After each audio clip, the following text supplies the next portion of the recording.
Hello दोस्तों, नमस्कार। आज के इस वीडियो में हम लोग स्टार्ट करने जा रहे हैं क्लास 10th मैथ का एक्सरसाइज 8.1। ठीक है, उसमें हमारा चैप्टर का नाम है त्रिकोणमिति का परिचय। ठीक है, इसको हम लोग सिंपल में त्रिकोणमिति भी बोलते हैं। ठीक, तो ये हमारा चैप्टर नंबर 8.1 है। इसमें हम लोग को सबसे पहले ज़रूरी है समकोण त्रिभुज के बारे में समझना। और हमारे एक महान गणितज्ञ थे जिसका नाम पाइथागोरस, उसका एक थ्योरम है, पहले उस थ्योरम को समझना है, उसके बाद आगे चल के उसका मैथ को पढ़ेंगे। ठीक है, तो पाइथागोरस जी का एक थ्योरम दिया गया है।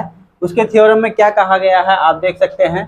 उसका थ्योरम में कहा यह गया है कि कर्ण का स्क्वायर लंब के स्क्वायर और आधार के स्क्वायर के योग के बराबर होता है। क्या बोला गया है? कर्ण का स्क्वायर जो होता है लंब के स्क्वायर प्लस आधार के स्क्वायर का योग के बराबर होता है। और ये कहाँ से निकालता है? समकोण त्रिभुज में। ये समकोण त्रिभुज क्यों है? देखिए, समकोण त्रिभुज का ये मतलब होता है कि उसका एक कोण 90 डिग्री का होगा। ठीक है, कोई एक त्रिभुज है जिसमें कि एक कोण 90 डिग्री का है और उसका 3 भुजा है। जैसा कि आप सबको पता ही है कि किसी भी त्रिभुज में उसका 3 भुजा होता है, 3 कोण होता है। ठीक है, और तीनों कोण मिला के कोण ए प्लस कोण बी प्लस कोण सी, ठीक है, तीनों मिला के 180 डिग्री का होता है। ठीक, लेकिन इसमें बोला है समकोण त्रिभुज, इसमें एक ही कोण, ये वाला कोण 90 डिग्री हमेशा रहेगा। ठीक है, तो आप समझ सकते हैं ये 45 हो जाएगा और ये 45 हो जाएगा, ये दोनों मिल के 90 और ये 90, और तीनों को जोड़ देंगे तो 80 डिग्री का बन जाएगा। ठीक है, तो अब इस त्रिभुज में पाइथागोरस जी ने क्या कहा है?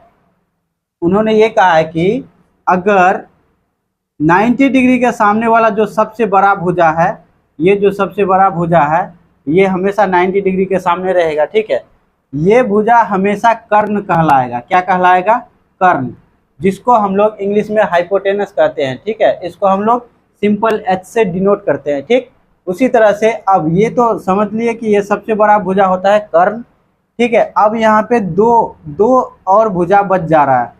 इसमें हम लोग को कंफ्यूजन हो जाता है कि कौन सा आधार है और कौन सा लंब है। ठीक है, तो हम लोग को कंफ्यूजन दूर करने के लिए पाइथागोरस जी ने ये भी बताया है कि अगर किसी क्वेश्चन में अगर यदि इस वाले को थीटा मान के बताया है तो इसका सामने वाला लंब हो जाएगा।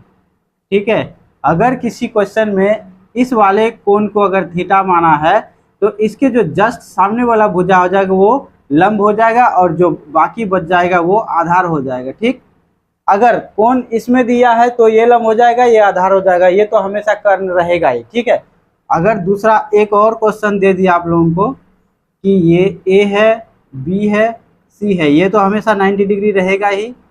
इस बार क्या किया है, क्वेश्चन में चेंज करके इसको थीटा मान लिया है। अगर इसको थीटा मान लिया है तो ये लंब हो जाएगा, ये लंब हो जाएगा, ये तो हमेशा कर्ण रहेगा ही। ठीक है, ये कर्ण रहेगा और ये आपका हो जाएगा आधार। ठीक है, अब दोनों में आप डिफरेंस देख सकते हैं कि दोनों में क्या डिफरेंस है। बस ये वाला थीटा को चेंज कर दिया है। इस थीटा को अगर माना, इस कोना को अगर इस कोण को माना है थीटा तो इसके सामने वाला लंब हो जाएगा और दूसरा जो बचा रहेगा वो आधार हो जाएगा।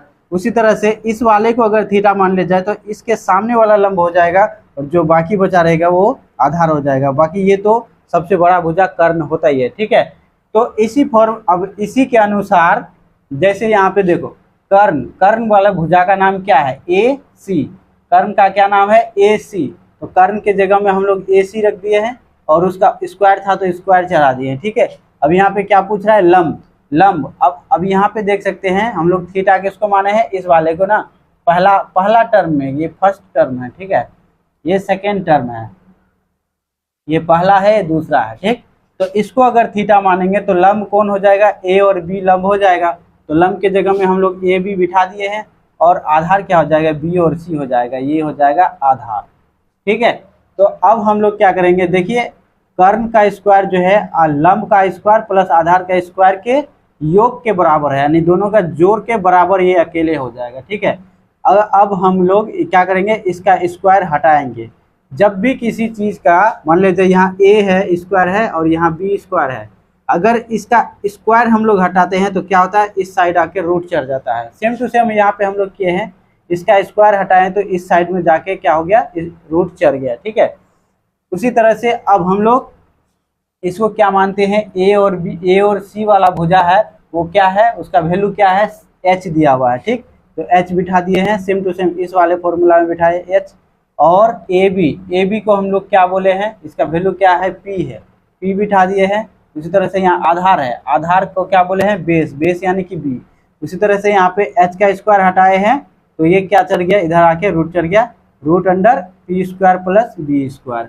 ये वाला फॉर्मूला हमारा बहुत ज़्यादा काम आने वाला है। ठीक है, यानी कि ये वाला फॉर्मूला हमारे हिसाब मतलब जितना भी मैथ पढ़ाएंगे सब में बहुत ज़्यादा काम में आने वाला है। ठीक है।